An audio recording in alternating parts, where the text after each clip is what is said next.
నమస్తే అండి. నేను మీ డాక్టర్ హరిప్రకాష్‌లకు orthopaedic surgeon Sullurpeta Hanvitha speciality hospital నుంచి మాట్లాడుతున్నానండి.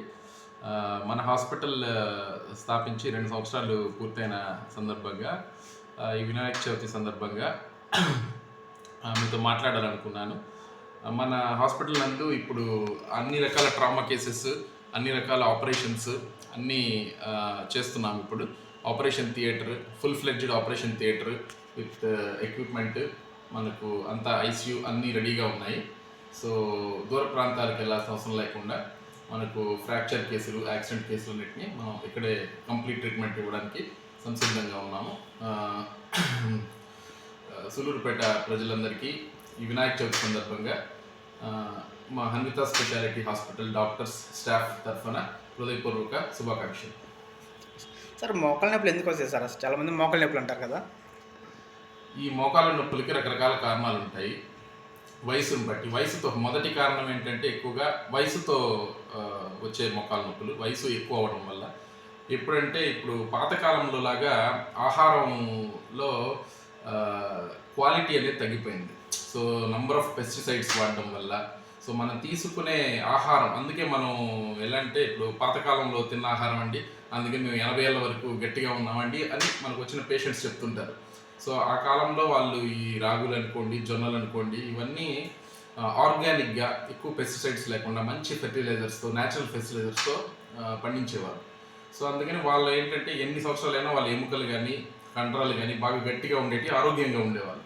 ఇప్పటి కాలంలో ఏంటంటే ఈ junk food, out side food ఎక్కువైపోయి, ప్లస్ న్యాచురల్ ఫుడ్ తీసుకోవాలనుకున్నా కూడా వాటిలో ఈ పెస్టిసైడ్స్, ఈ నాన్ ఆర్గానిక్ ఎక్కువైపోవడం వల్ల కొంత అర్లీ ఏజ్లోనే మనకు బోన్స్, మజిల్స్ ఇవి వాటి శక్తి కోల్పోవడం జరుగుతుంది.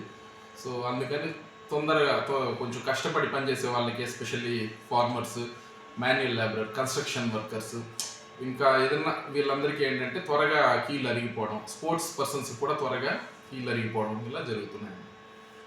సో ఇది ఒక ప్రధానమైన కారణం మోకాళ్ళ నొప్పులకి మనం రెగ్యులర్గా ఓపెన్ చూసే కేసుల్లో. మీరు తీసుకోవాల్సిన జాగ్రత్తలు ఏంటి సార్? జనరల్గా ఏంటి అంటే విలేజ్ ఏరియాలో ఏంటంటే 50 ఏళ్ళు దాటిన వాళ్ళు కొంత ఆహారం మీద ఎక్కువ కాన్సన్ట్రేట్ చేయాలి. ప్లస్ కొంత విటమిన్, కొన్ని ఎముకలకి కావాల్సిన కాల్షియం కానీ, విటమిన్ కానీ, విటమిన్ డి కానీ, మెగ్నీషియం కానీ ఇలాంటివి కొంత తక్కువ మోతాదులో అయినా సప్లిమెంట్స్ తీసుకోవాల్సిన అవసరం ఎంతో ఉంటుంది. మనకు కొన్ని స్టడీస్ ఉన్నాయి, యూఎస్ఏలో కొన్ని స్టడీస్ ఉన్నాయి, అమెరికన్ ఆర్థోపెడిక్ అసోసియేషన్ స్టడీస్. వాటిలో ఏంటంటే 50 ఏళ్ళు దాటిన తర్వాత ఈ కాల్షియం, విటమిన్ డి3 సప్లిమెంట్స్ తీసుకున్న వాళ్ళు మిగిలిన వాళ్ళకంటే 60 ఏళ్ళు 70 ఏళ్ళు ఆ వయసులో వాళ్ళకి ఫ్రాక్చర్స్ రిస్క్ అనేది చాలా తక్కువగా ఉంటుంది అనమాట.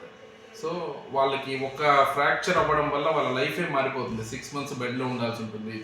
ఆ ఫ్రాక్చర్ కింద పడినప్పుడు ఫ్రాక్చర్ అవ్వకుండా వాళ్ళు ఎస్కేప్ అవ్వడం వల్ల, బోన్ స్ట్రాంగ్ ఉండి ఎస్కేప్ అవ్వడం వల్ల వాళ్ళ లైఫే వేరేలా ఉంటుంది అనమాట. సో అందుకని కొంత ఇంకోటి రెండోది అంటే ఎక్సర్సైజ్, చిన్న చిన్న muscle building exercises, mild muscle building exercise అనేవి 50 ఇయర్స్ తర్వాత రెగ్యులర్గా చేసుకుంటూ ఉండాలి. సో దట్ మజిల్ లాస్ అనేది కొంత కంపెన్సేట్ అవుతుంది. సో ఇవి మెయిన్ బేసిక్గా తీసుకోవాల్సిన జాగ్రత్త.